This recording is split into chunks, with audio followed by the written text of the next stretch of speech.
শনিবার মুর্শিদাবাদের বেলডাঙ্গায় বাবরি মসজিদের শিলান্যাস করেন তৃণমূলের সাসপেন্ডেড বিধায়ক হুমায়ুন কবির। একই দিনে কলকাতার সংহতি দিবস পালন করে তৃণমূল। মঞ্চে বক্তব্য রাখেন তৃণমূলের প্রথম সারির নেতা নেত্রীরা। এদিনের সভায় দলীয় বিধায়ক অসিত মজুমদারের চমৎকার মিমিক্রি করলেন শ্রীরামপুরের সাংসদ কল্যাণ ব্যানার্জি। তিনি বলেন, চুঁচুড়ার বিধায়ক অসিত একদিন বলল ফোন করে, দাদা আমি যাব তোমার কাছে। কল্যাণ বলেন, আমি বললাম চলে আয়। চাকরিহারাদের নিয়ে সেদিন অসিত মজুমদার তার কাছে গিয়েছিলেন বলে জানান কল্যাণ ব্যানার্জি। তিনি জানান, সেদিন দেখেই বলে দিয়েছিলাম তোদের চাকরি কেউ খেতে পারবে না, নিশ্চিন্তে থাক। এমনিতে কল্যাণ ব্যানার্জি খুবই ভালো মিমিক্রি করেন। সেই তালিকায় নরেন্দ্র মোদী থেকে শুরু করে ভারতের প্রাক্তন উপরাষ্ট্রপতি জগদীপ ধনকর যেমন রয়েছেন, তেমনি রয়েছেন বিজেপি সাংসদ অভিজিৎ গাঙ্গুলি এবং রাজ্যপাল সিভি আনন্দ বোসও। এবার সেই তালিকায় যোগ হলেন দলীয় বিধায়ক অসিত মজুমদার। কি বললেন কল্যাণ ব্যানার্জি তৃণমূল সাংসদ, আসুন শোনাই আগে আপনাদের। রবিবার সকালবেলায় শ্রীরামপুরে ছিলাম। সকালবেলাতে অসিত মজুমদার ফোন করলো, দাদা আমি কি যাবো তোমার কাছে, একটু দরকার আছে দাদা। আমরা আয় আয় তাড়াতাড়ি আয়। বলে অতগুলো প্রাইমারি স্কুলের টিচারের কি হয়ে গেছে দাদা, আমি কি যাবো? আমরা আয় তাড়াতাড়ি আয়, বেরিয়ে যাবো। তো ওই ছেলেগুলোকে নিয়ে এলো। নাসিম ছিল, নাসিম।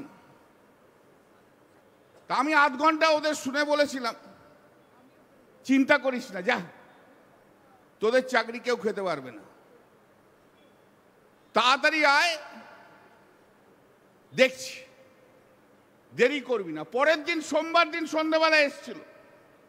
সেদিনকে রাত্রি 3টে পর্যন্ত আমি কাজ করেছিলাম। আর কলকাতা বৃষ্টিতে ভিজে গেছে, জল জমে গেছে, মে মাসে। ওরাও আমার চেম্বারে বসে, প্রায় 150-200 লোক বসে রয়েছে। আর পুলিশ থেকে এসে জিজ্ঞেস করতো, ওই সিকিউরিটিতে থাকে না দিদির ওখানে, স্যার এরা সব ঠিক আছে তো, থাকবে তো? আমরা একদম থাকবে। ভোরবেলায় উঠে গেছে। তারপরের দিন মামলা করেছি। মামলা শেষ হয়ে যখন অর্ডার পাস হয়েছে, প্রথম ফোন যার, তার নাম হচ্ছে মমতা বন্দ্যোপাধ্যায়।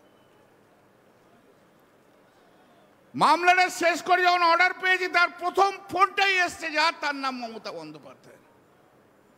এই জন্যই মমতাদি বুকের হৃদয়ের মধ্যে থাকবে, এই জায়গাতে কেউ নিয়ে যেতে পারে। এদিনের সভায় দলনেত্রী মমতা ব্যানার্জির ভূয়সী প্রশংসা করতে শোনা গিয়েছে কল্যাণ ব্যানার্জিকে। তিনি বলছেন, দিদি সব জায়গাতেই ঘুরে বেরিয়েছেন, কোনো ঝামেলা হলে মুসলিম ভাই বোনেদের পাশে দাঁড়িয়েছেন মমতা ব্যানার্জি। হিন্দু মুসলিমকে নিয়ে একসঙ্গে চলার প্রচেষ্টা সব সময় করেছেন মমতা ব্যানার্জি। মুসলিম হিন্দু কোনো সম্প্রদায়ের মানুষ যারাই আক্রান্ত হয়েছেন, আগে ছুটে গিয়েছেন মমতা ব্যানার্জি। বিপদে পড়লে কিভাবে মমতা ব্যানার্জি মানুষের পাশে দাঁড়ান, অন্য কোনো নেতা নেত্রী সেইভাবে পাশে দাঁড়াতে পারবেন না, বলছেন সাংসদ কল্যাণ ব্যানার্জি। কি বললেন আসুন শোনাই। মানুষ কখনো বিপদে পড়েছে, তাদের জন্য প্রথম যিনি ছুটে গেছেন তার নাম হচ্ছে মমতা বন্দ্যোপাধ্যায়।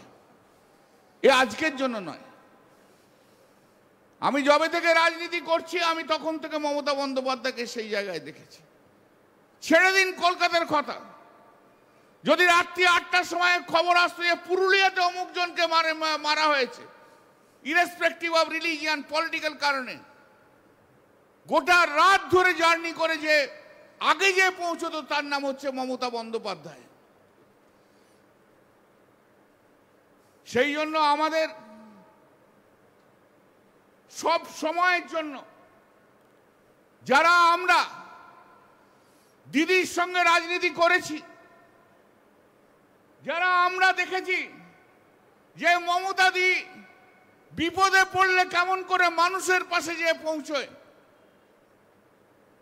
তাদের কাছে সত্যিকারের নেত্রী হিসেবে ভারতবর্ষে চিহ্নিত হয়ে থাকবে। এই জায়গা কেউ কোনোদিন মুছে দিতে পারবে না।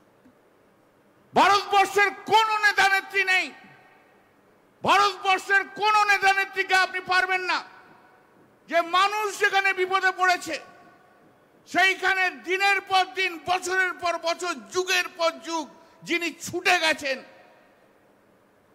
মমতা বন্দ্যোপাধ্যায়ের মতো একটা লোককে আপনারা দেখিয়ে দিন, কোনো লোককে পাবেন না।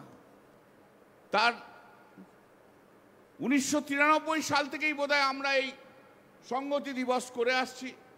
দিদি মিছিল করেছেন হাজরা মোড়ে, আমাদের সেই সব দিন দেখা আছে।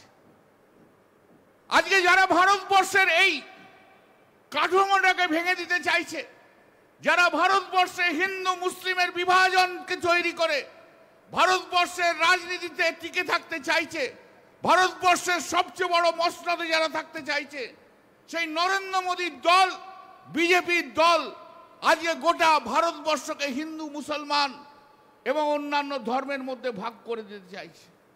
আর আমরা যারা বিরোধীতে রয়েছি, আমরা যারা তৃণমূল কংগ্রেসে রয়েছি, আমরা বলি এ ভারতবর্ষের স্বাধীনতা এসছে সময়কার স্যাক্রিফাইসের জন্য, অনেকের বলির জন্য। সেই রেসপেক্টিভ অফ দি ফ্যাক্ট, সে হিন্দু না সে মুসলিম, সেটা বৌদ্ধ না সে খ্রিস্টান, এই ভারতবর্ষের স্বাধীনতা আসার জন্য সমস্ত ধর্মের মানুষের স্যাক্রিফাইস রয়েছে, সমস্ত ধর্মের মানুষের লড়াই রয়েছে। আজ তোমাকে ক্ষমতায় থাকতে হয় বলে অন্য সব ধর্মের মানুষকে তোমরা ছিঁড়ে ফুলে দেবে আর শুধু একটা ধর্মকে নিয়ে চলবে, এ হতে পারে না। এ ভারতবর্ষ তা সহ্য করতে পারে না। ভারতবর্ষ তার মতো করে চলবে, ভারতবর্ষের গণতান্ত্রিক অধিকার থাকবে, ভারতবর্ষের সমস্ত ধর্মের মানুষ থাকবে এবং সমস্ত ধর্মের মানুষকে আগলে নিয়ে এই ভারতবর্ষের বুকে এগিয়ে চলবে আমাদের নেত্রী মমতা বন্দ্যোপাধ্যায়। আমরা সবাই মিলে তার সঙ্গে থাকব।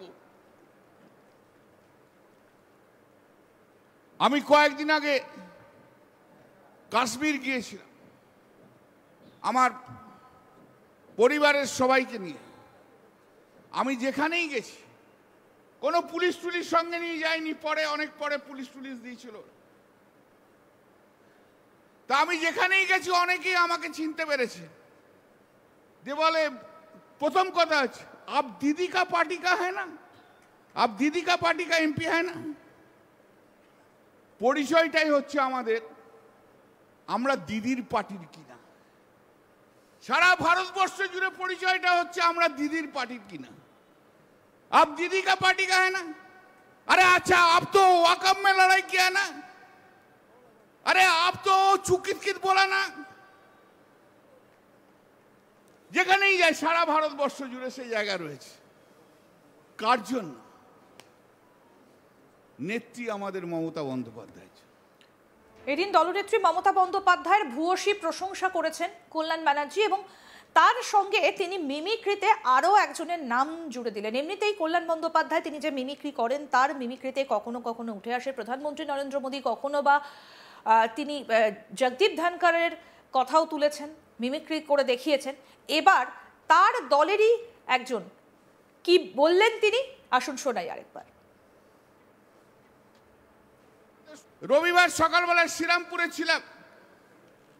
সকালবেলাতে অসিত মজুমদার ফোন করলো, দাদা আমি কি যাবো, তোমার কাছে একটু দরকার আছে। দাদা আমরা আয়